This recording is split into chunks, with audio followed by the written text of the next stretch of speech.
Hello again, everyone. Karen Brown, and this is video journal number 2 for my Human Behavior in the Social Environment course at CCV.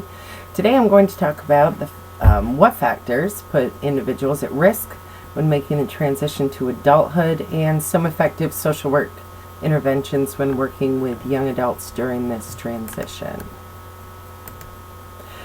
So first, I'd like to talk a little bit about what a young adult is. According to our text, there's been much debate about what developmental characteristics look like to determine if an individual is a young adult. Some of the questions that have been asked include, is a definitive biological age, for instance, achievement of or transition through a certain physiological or psychological milestone, or is it that they have conformed to certain social roles? There is also recent research suggests that the transition could be all of those things to adulthood today, and that it is also taking longer when compared to that of those that were not actually in so distant of the past. So what changed? According to Hutchison, in the 1960s, 77% of women and 65% of men left home, completed school, became financially independent, got married, and had at least one child by the age of 30. However, in 2000, 46% of women and 31% of men had those same experiences by age 30.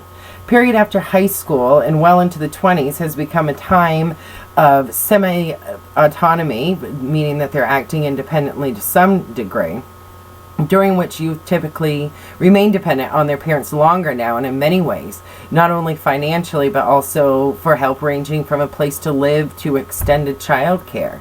Broadly stated, young adults are classified between the ages of 18 and 40, so in order to understand the statistical differences that evolved over the last several decades, we need to take a look at the social role transitions, important life events, and associated turning points for the young adults. Also, it's important to speak about what those risk factors are during this time and what influences assist them into a successful transition. So risk factors can include within a vulnerable youth population, those with disabilities, traumatic histories, low family income, problematic school and peer relationships. Hutchison notes that men who have excessive number of stressful events have lived with a father that suffers from addiction, mental illness, that they themselves are suffering from addiction. Well, and these will all contribute to problematic coping skills into adulthood. For women, it is suggested that similarly to men, having a father that suffers from addiction or mental illness is a risk factor, along with the death of a sibling during their early childhood or having a conflicted relationship with their mother can also contribute to some risk factors in coping. So according to the Center for Child Welfare, with the exception of the special education system, another problem facing at-risk youth as they enter young adulthood is that the services these vulnerable populations receive from the systems as children and adults often end abruptly as they transition to adulthood, even though the need for them continues.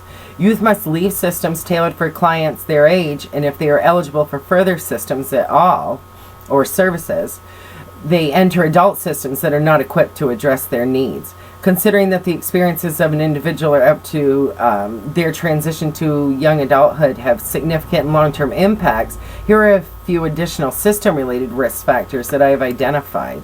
First, the Center for Child Welfare states that it is important to recognize that the diverse missions of the systems that provide services for vulnerable youth complicate the task of assisting the transition to adulthood, meaning that some of these systems, especially in the foster care and juvenile justice system, are custodial in nature, while others generally provide support to young people but do not take over a parental responsibility.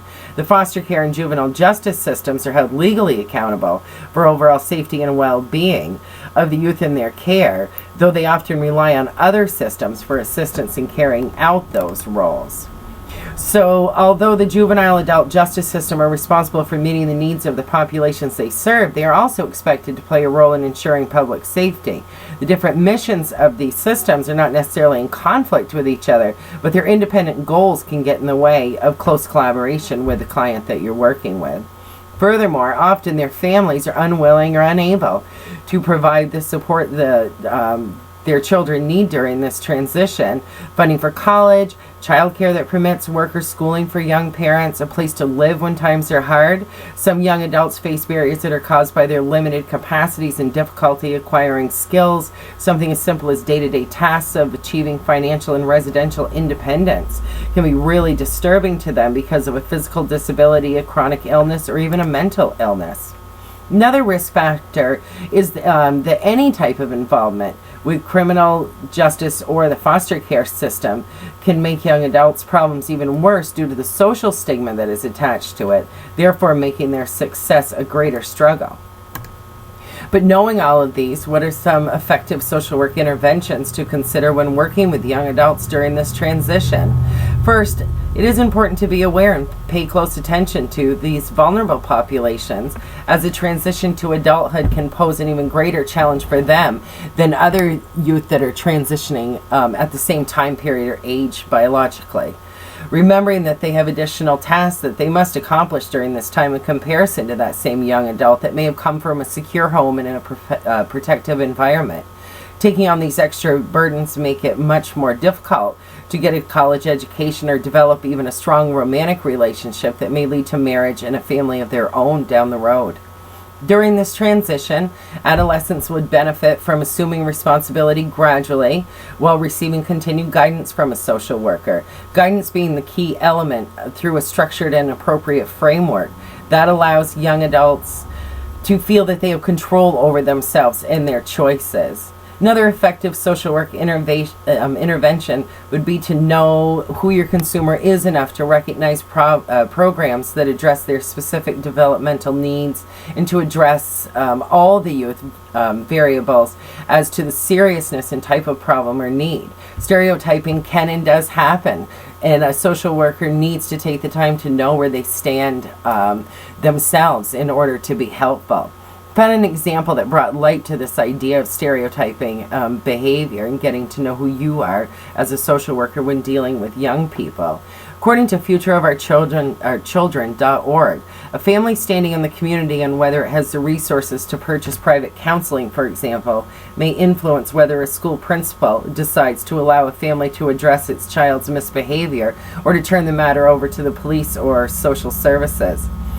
It would be a serious mistake, however, to assume that all youth in these vulnerable populations are poor. Advantaged families sometimes have children with serious problems as well. Social worker intervention should take into consideration the needs of the family, not the size of their bank account, in my opinion, when they're assessing them.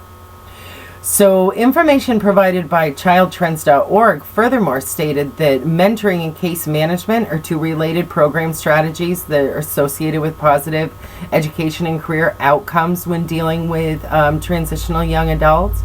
Both mentoring and case management provide youth with individualized support and aid from a caring group of adults. Providing child care for participants whose parents are also associated with success, or has also been associated with success on a variety of educational and career outcomes. This allows parents to devote more time to furthering their education and career, which is likely one of the main reasons behind the success of this strategy.